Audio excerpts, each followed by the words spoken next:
এবারে আমরা চলে গেলাম দার্জিলিংয়ে রক গার্ডেন ভিজিট করতে। প্রথমে তো খুব সুন্দর একটা ঝর্ণা দেখতে পেলাম, আর চারিদিকে পাহাড়ের গা বেয়ে বেয়ে সিঁড়ি দিয়ে উঠে এত সুন্দর বসার জায়গা।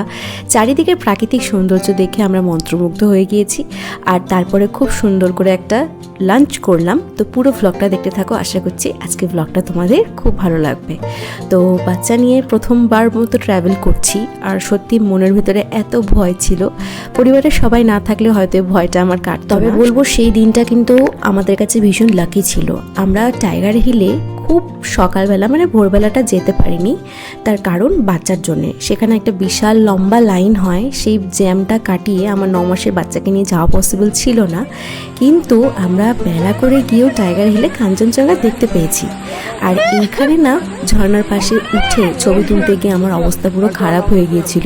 গাইস, এখানে আমরা ঝর্ণাতে উঠেছিলাম, মৌসুমীদি নামতেই পারছে না কারণ ওই জায়গাটা অনেকটা উঁচু, আর এখন আমাকে এর সিঙ্গেল শট ক্লিক করে দিতে হবে। So by. ফটোশুট চলছে, এদের সুন্দরীদের ছবি তুলছে। আর এই যে এরা দেখি বাবা বাবা বাবা, যেটা আমি ক্যামেরাম্যান কষ্ট করে ক্যামেরা ধরে আছি, সবার কাছ থেকে ঘুরে বেড়ানো।